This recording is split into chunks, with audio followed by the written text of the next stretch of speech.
일본의 후쿠시마 원전 사고 당시 발생한 쓰레기가 미국에서 발견된 것을 예로 들 수 있는데요. 이는 해류와도 깊은 연관이 있습니다. 해류란 밀도 차이, 바람 등으로 인해 형성되는 바닷물의 흐름을 말합니다. 태평양의 쿠로시오, 대서양의 걸프 스트림 등이 바로 그것인데요. 서로 합류하고 또 갈라지기도 하는 해류를 통해 바닷물은 전 세계를 순환합니다. 인하대학교의 한 해양연구센터에서는 해양 수치 모델링을 통해 해류를 예측하고 해양 문제 해결에 힘을 보태고 있습니다.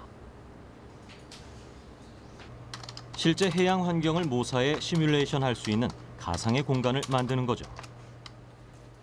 이 수치 시뮬레이션은 이제 저희가 보통 알고 있는 운동 방정식이라든가 물리 역학적 방정식을 컴퓨터가 풀 수 있는 코드를 언어로 바꿔서 그 코드 언어를 갖고 이제 수치 시뮬레이션을 합니다. 그래서 관측된 입력 자료를 수치 모델에 입력해주고 입력한 결과를 수치 모델에서 계산을 하고 계산된 결과를 보시는 화면과 같이 이렇게 표시를 해서 시각적으로 보면서 아, 이쪽에 물의 흐름은 어떻게 될 거다.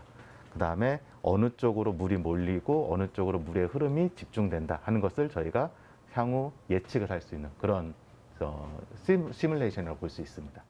최근 연구진이 집중하고 있는 지역은 경기만입니다. 핵심은 각종 데이터를 바탕으로 해류를 예측하고 이를 시각적으로 표현하는 겁니다. 하지만 망망대해의 움직임을 예측하기란 쉽지 않은 일. 때문에 이들은 모델링의 정확도를 높이기 위해 직접 바다로 나가 데이터를 수집하는가 하면 위성, 날씨 등 각종 자료를 획득해 오차 범위를 줄여나가고 있습니다. 정확한 해류 정보 제공이 해양 오염물 이동 예측의 신뢰도를 좌우하기 때문이죠. 생명체의 어떤 물질들은 물의 흐름에 따라서 이른바 수동적으로 따라갈 수밖에 없잖아요. 그러니까 그런 오염물질이 어떻게 움직이는지를 이해를 하려면 저희들이 해류를 이해를 해야 되는데 그 해류를 이해하려면은 관측만을 통해서 이해하기 너무 방대하고 어렵기 때문에 그걸 수치 모델과 같이 연계해서 어떠한 해류가 어떻게 존재하는지를 이해를 하면 그에 따른 오염물질이 어떻게 이동을 하는지 그걸 이해할 수가 있습니다. 그렇다면 우리나라는 어떤 해류의 영향을 받을까요? 지금 보이는 북서태평양 해류 시뮬레이션 화면에 답이 있습니다.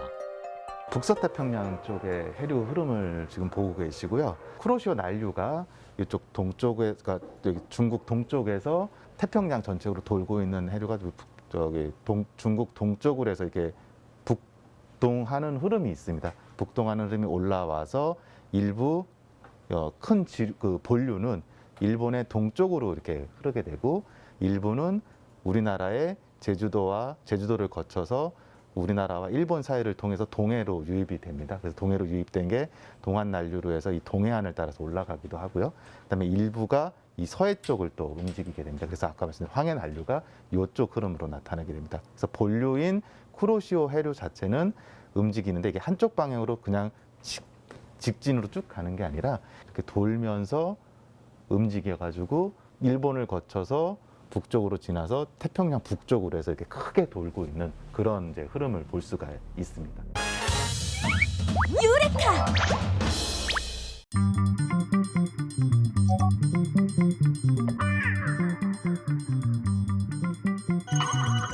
어머니 계신지 확인해보고 봐봐. 내려가는 데가 좀 많이 깊잖아 여기가. 아 근데 이게 보면 제가 이렇게 깊이가 이 정도. 네. 나빠요. 놀러다니고. 그럼 요거 어저께 어머니 말씀해 주시지 왜 못 해주셨어요? 미안해서 안 했는데. 아이 왜 또 미안해요 그게. 자 일단 실제적인 높이가 대략 한 앞에 있는 요거는 그리고 맞죠. 여기서 여기까지. 어머니 제가 이거 만들어서 어머니 편하게 다닐 수 있게끔 다시 가지고 올게요. 그래요. 감사합니다. 네네. 자 130에 640 와이드 800. 아 또 뭐였지? 아 진짜 까먹었어. 자 일단은 사이즈가 몇이었지? 까먹었어. 이렇게 할 거야. 오케이 800 오케이 그러면 800을 그러면 트리 요래 오케이 맞네. 오케이 깔끔하게. 자 그러면 하나씩 박아볼게요.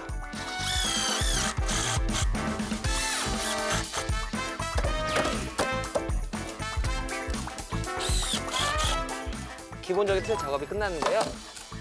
자 아까 이쪽으로 틀을 이렇게 대자고 했잖아요 제가. 예, 이렇게 됐을 때 가운데 처짐을 방지해주기 위해서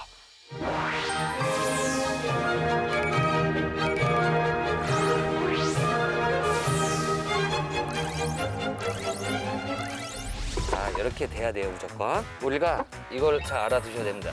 이제 뭐 셀프로 집에 앞에 데크를 까시는 분들이 많은데 코너 쪽 마감을 볼 때 어떻게 보냐, 대부분 사람들이 이렇게 많이 됩니다. 하지만 이렇게 되나야 훨씬 튼튼합니다.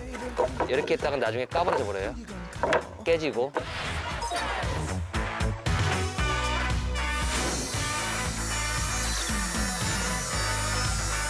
다 같이 한 마음으로 줄을 세웁니다. 깔끔하게. 길을 만들어 놔야 이 끝이 쪼개지지 않습니다.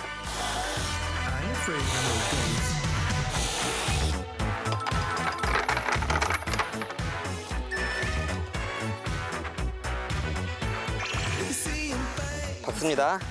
하나, 둘, 셋.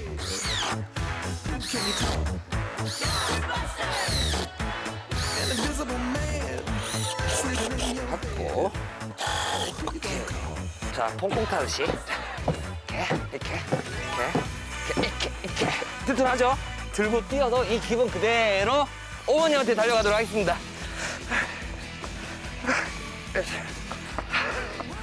어디였지? 이렇게 걸었나? 하나, 둘, 왼발. 또 보네, 어머. 어머니. 아까 약속했던, 네, 또 하나의 발판을 만들어가지고 왔습니다. 어머니, 설치 한번 해보겠습니다, 일단은.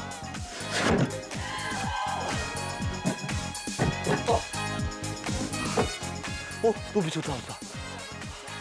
너무 감사합니다. 아유, 아닙니다, 어머니. 어디 한번 신고 한번 나와보세요, 이제. 아까 말씀드렸던 것처럼. 때까지가 커갖고. 아, 진짜. 응. 머리는 안 다시죠? 네. 이게 사용 용도가 이렇게 밟고 바로 올라가시라는 게 아니고 왔다가 신발을 여기다 벗으시고 이렇게 올라가시는 게 더 낫지 않을까. 감사합니다. 알겠습니다. 좋네. 유레카!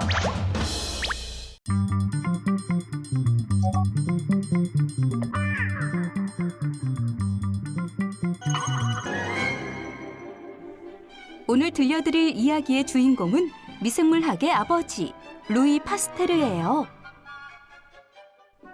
어려서부터 파스테르는 사물에 대한 관찰력이 뛰어난 아이였어요. 특히 길가에 핀 꽃의 모양을 모두 파악할 때까지 몇 시간 동안 들여다보며 생각에 빠지곤 했답니다. 시간이 흘러 어른이 된 파스테르는 학교 실험실에서 화학 연구를 시작하게 됐어요. 그러던 어느 날 포도주를 만드는 양조업자들이 그의 실험실을 찾아왔습니다. 포도주가 자꾸 상해서 큰일이에요. 상하는 이유를 제발 좀 찾아주세요. 그 말을 들은 파스테르는 고민에 빠졌어요.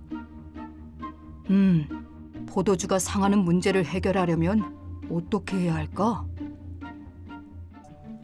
고민하던 파스테르는 포도주를 따르는 병의 입구를 낮은 온도에 한번 가열해 봤어요. 그랬더니 더 이상 포도주가 상하지 않았어요.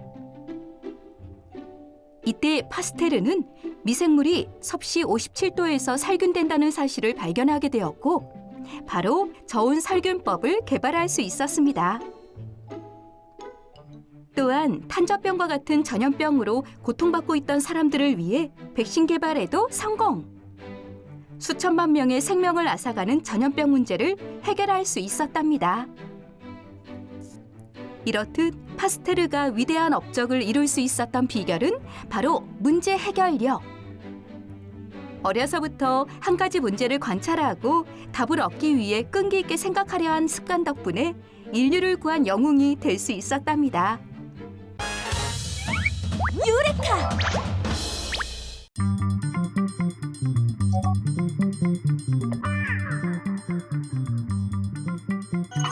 동위원소란 원자 번호는 같지만 질량수가 다른 원자를 의미합니다.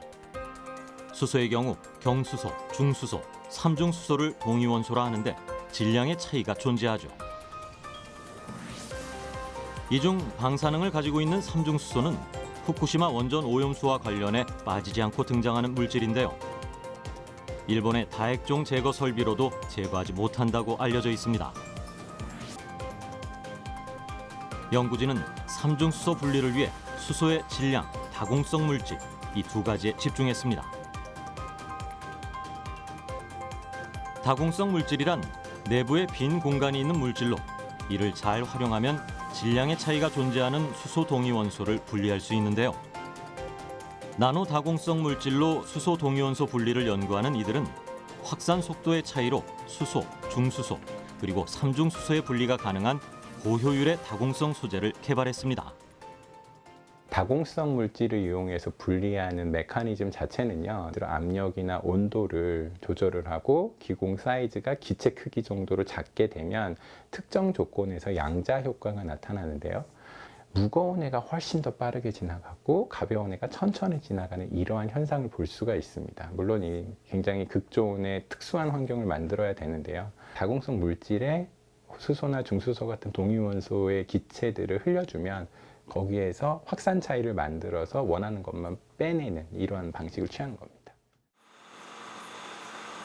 지금 우리 눈에 잘 보이진 않지만 연구진은 수소와 중수소가 혼합된 기체를 장비에 주입해 다공성 소재에 중수소를 흡착시키는 방법으로 중수소 분리 테스트를 시행하고 있습니다.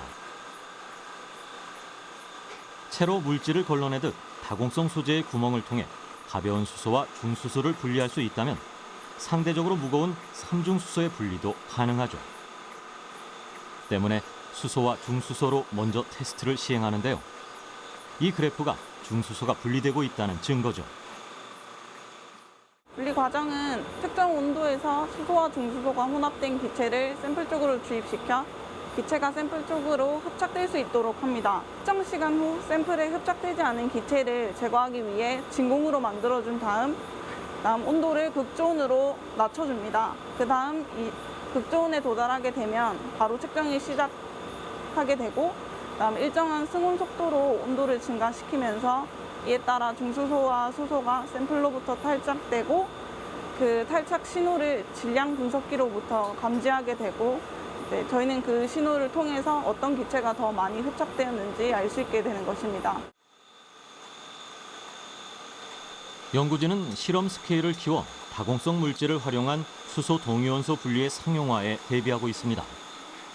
다만 아직은 기체 상태의 수소 동위원소 분리 가능성을 검증한 것으로 방사능 오염수와 같은 액체 분리에 적용하려면 추가 검증이 필요하다는데요. 분명 삼중수소의 분리가 전혀 불가능한 일이 아니라는 것을 확인할 수 있죠. 유레카!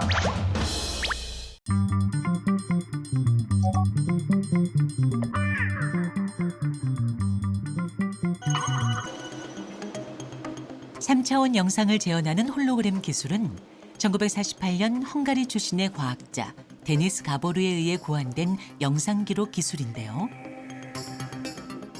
레이저를 물체에 쏴서 반사되는 빛을 특수 필름을 통해 구현한 것이 아날로그 홀로그램입니다. 그냥 필름에 기록된 홀로그램이죠. 진짜로 있는 것처럼 보이지만 그게 이제 홀로그램의 매력인 거죠. 아날로그 홀로그램은 입체감이 뛰어나긴 하지만 조건과 한계가 있습니다. 스태틱하게 입체감은 잔치 재현이 되지만 절대적으로 아직까지도 그렇고 앞으로도 불가능하게 갖고 온 게 동영상 재현이 안 됩니다. 그리고 조명이라는 게 특정 각도에서 이렇게 돼야지만 고정되어 있는데 다이나믹 디스플레이, 우리 홀로그래픽 디스플레이 같은 경우는 동영상이 되고 그다음에 안에서 조명이 딱 고정이 되기 때문에 어느 쪽에서 보던 간에 영향을 받지 않고 있는 거예요. 디지털 홀로그램은 스크린이 필요 없기 때문에 어느 장소든 구현할 수 있어 진정한 의미의 홀로그램이라고 할 수 있는데요.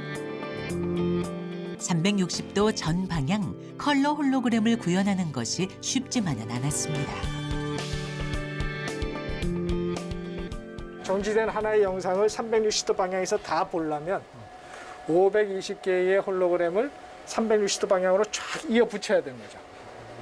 그래서 그 이어 붙이는 방법이 이 안에 있는 모터를 빠르게 회전해서 그 모터의 회전에 동기화된 홀로그램, 조금씩 달라지는 홀로그램들을 뿌려주는 겁니다. 그러면 이제 하나의 영상이 완성되는 거고요. 근데 우리가 동영상을 보고 싶으니까 그렇게 520개가 되는 홀로그램을 초당 30번을 뿌려줘야 되는 거죠. 그러니까 520 곱하기 30. 그 정도를 이제 뿌려주면 우리가 360도 방향에서 볼 수 있는 이런 동영상 홀로그램이 되는 거죠.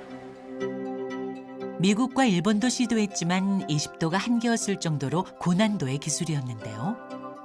김진웅 박사팀은 세계 최초로 360도 컬러 홀로그램 개발에 성공했습니다. 이 과제를 시작할 때 우리가 홀로그래피 연구를 그렇게 오랫동안 해온 그룹이 아니었기 때문에 기존에 그 연구를 오래 해오던 사람들이 하던 동일한 것의 연장선상으로만 가서는 그렇게 뭔가 새로운 걸 만들어내기가 쉽지 않았겠다. 그래서 우리는 조금 어프로치 자체를 좀 다른 사람들이 안 하고 있는 걸 해보자.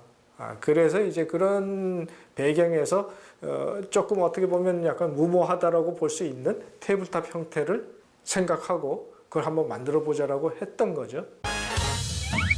유레카!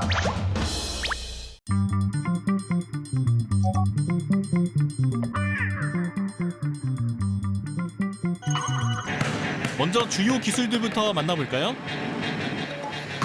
첫 번째 기술은 몸통을 중심으로 공을 돌리는 기술, 핫선입니다. 이름 그대로 뜨거운 태양을 옮기는 것처럼 몸 주위로 공을 돌리는 게 포인트죠. 다음은 드리블인데요. 농구의 드리블을 활용해 리듬감 있고 변칙적인 움직임을 보여주는 기술입니다. 프리스타일 농구는 일반 농구와 달리 트래블링이나 더블 드리블 같은 반칙이 없는데요. 그래서 드리블도 특이한 스타일로 변형이 가능합니다. 이번엔 프리스타일 농구의 시작이자 모든 것이라고 불리는 암롤입니다. 팔을 이용해 농구공을 돌리는 기술인데요. 다양한 기술로 이어지는 연결고리이자 시작이 되기 때문에 프리스타일 농구를 할 때 기본적으로 익혀야 하는 동작입니다.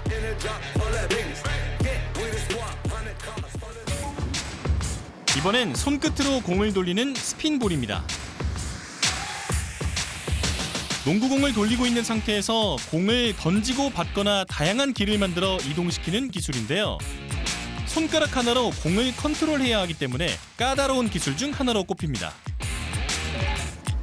마지막으로 투볼 저글링.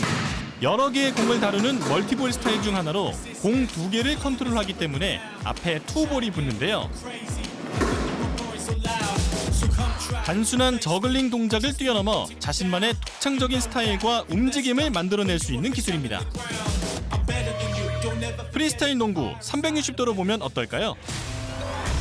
첫 번째로 만나볼 기술은 회전하는 공을 돌려서 받는 스핀턴 캐치입니다. 360도 카메라로 차근차근 확인해 볼까요?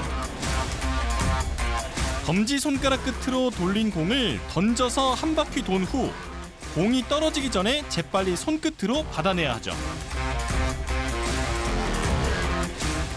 공과 몸이 각각 회전하는 속도는 물론 손끝에 공이 착지하는 타이밍까지 3박자가 딱 맞아떨어져야 완성할 수 있는 기술입니다. 이번엔 스핀볼 옆돌기입니다. 회전하는 공을 던진 후 옆돌기를 해서 다시 받는 기술인데요. 순식간에 지나가 버린 이 동작 360도 카메라엔 어떻게 담겼을까요? 손끝에 자석이라도 붙은 듯 공은 한치의 흐트러짐도 없는데요. 회전하는 공을 올려놓은 오른손 손끝은 고정한 채 왼손을 지지대 삼아 몸을 띄워 옆돌기를 합니다. 자칫 손이 움직이는 순간 공이 떨어지기 때문에 흔들리지 않게 컨트롤하는 게 중요하죠. 근력과 순발력이 동시에 필요한 고난도의 기술 스핀볼 옆돌기. 어떤 각도에서 봐도 공을 올린 손은 단단하게 고정돼 있죠. 이번엔 레그 언더 캐치입니다. 공을 던진 후 공이 떨어지는 사이 한 바퀴 턴을 한 후 다리 아래에서 받는 기술인데요. 4D 리플레이 기술로 자세히 분석해 보겠습니다. 몸을 한 바퀴 돌려 공에 회전력을 더하면 좀 더 오랜 시간 공이 허공에 떠 있게 되는데요. 그 시간 동안 다리를 뻗어 공이 다리 아래에 왔을 때 재빨리 공을 받습니다. 아슬아슬하게 성공하는 게 이 기술의 묘미죠. 마지막 기술은 앞서 본 투볼 저글링에서 공이 하나 더 추가된 3볼 저글링입니다. 360도 카메라로 보니 3개의 공을 포물선을 그리도록 계산해 연속해서 던지는 게 보이는데요. 공의 크기가 커서 집중해야 하는 기술입니다. 유레카!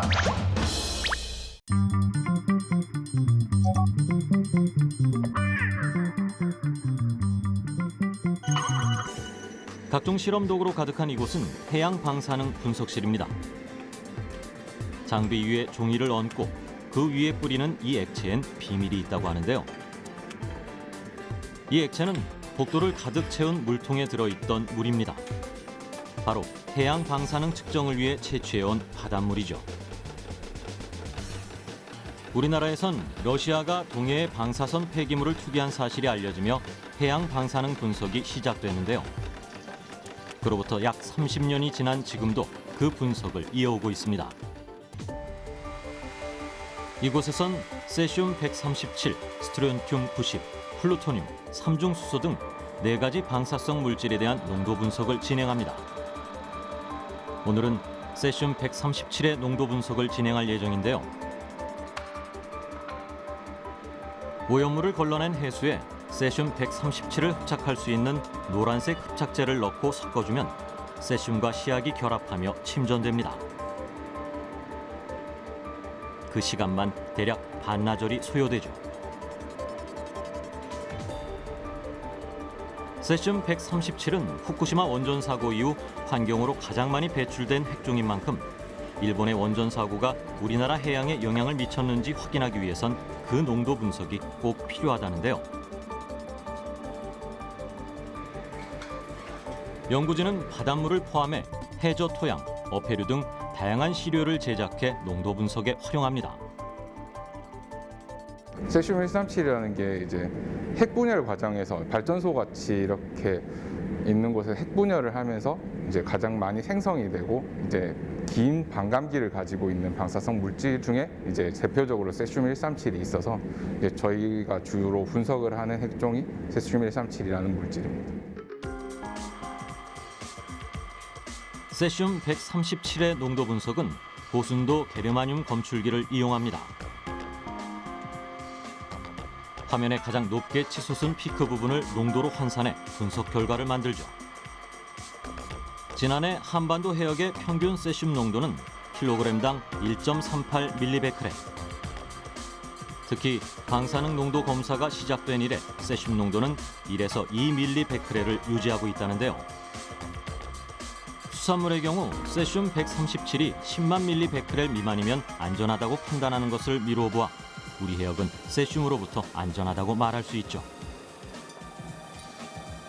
하지만 일본이 원전 오염수 해양 방류를 발표한 이상 마냥 안심할 수만은 없습니다. 한국원자력안전기술원은 지난해 일본 정부가 후쿠시마 오염수 방류를 검토하기 시작한 이후 바닷물 방사능 측정 주기를 앞당기며 더욱 촘촘한 감시 체계를 가동하고 있는데요. 일본의 방사능 오염수 방류가 결코 가볍게 여길 수 없는 사안임을 다시 한번 상기할 수 있죠. 4월 13일 날 일본이 해양 방류 계획을 발표를 했으니까 그로부터 2년 정도 소요되는 시간 동안 최종적인 방류 계획을 구체화시켜서 발표를 할 겁니다. 그러면 방류 시점 이전에 저희들이 사전에 그 배경준위 조사를 해야 됩니다. 그 방류 이전의 농도를 저희들이 이제 확인을 하고 있어야지 방류 이후에 농도 변화가 있다 없다 유무를 판단할 수 있습니다. 그래서 지금 현재 32개 지점에서 해수 방사능을 조사를 하고 있는데요. 저희들이 이제 뭐 빈도수나 아니면 필요하면 정점을 좀 추가해서 그 오염수 방류 이후에 우리 국내 해수에서의 방사능 농도 변화를 확인할 수 있는 그런 배경 조사를 좀 더 강화할 계획으로 있습니다. 유레카!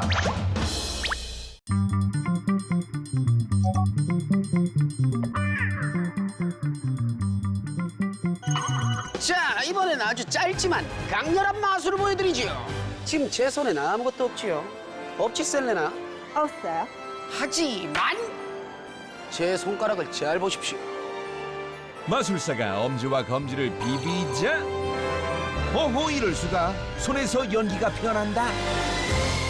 마구마구 연기가 나고 있습니다. 하하. 믿기지 않는 엄청난 마술. 이 마술의 비밀 궁금하시죠? 그렇다면 커밍 순. 비밀을 알려주기 전에 이번 마술은 불을 사용합니다. 우와! 어린이들은 꼭 보호자와 함께 실험하기로 약속. 프라미스. 준비물은 성냥갑 500원짜리 동전, 라이터, 집게 등입니다. 자, 먼저 이 성냥의 이 부분 보이시죠? 성냥을 긋는 부분. 이 부분을 오려줄 겁니다. 먼저 성냥의 붉은 종이 부분을 500원짜리 동전 크기로 작게 오려주고 자, 성냥의 긋는 부분을 이렇게 오려줬습니다. 이 녀석을 500원짜리 위에 올려놓고 자, 이렇게 올렸지요. 다음에 파이어, 불을 붙여주면 되는 겁니다. 라이터로 동전이 성냥 종이에 불을 붙여주면 바로 타오르는데요. 순식간에 검게 타버린 성냥 종이. 열기가 어느 정도 식은 뒤 집게로 탄 종이를 치우게 되면 동전 위에 의문의 갈색 액체가 생기게 되는데요. 자, 지금 500원짜리 위에 있는 이 녀석이 바로 연기를 나게 해주는 물질입니다. 그러면 이 물질이 손에 살짝 묻혀서 비벼주게 되면 우와! 오마이갓! 갈색 액체를 손으로 비비자 바로 피어오르는 연기. 그런데 이건 또 어떤 원리인 거죠? 그건 바로 성냥의 인성분 때문입니다. 이 성냥에 긋는 부분에는 정린, 즉 붉은 인성분이 칠해져 있는데요. 동전 위에 놓고 태우면 속에 있던 인이 차가운 금속에 닿으며 기화되지 않고 아래로 떨어지게 됩니다. 동전에 묻어있던 인을 손에 묻혀 비비면 손의 열과 마찰열에 의해 인이 공기 중에 산소와 결합하게 되고 오산화인이라는 흰 연기를 만들게 되는 거죠. 그래서 그 인성분 때문에 이렇게 비비기만 해도 흰 연기가 모락모락 올라오게 되는 거지. 우와!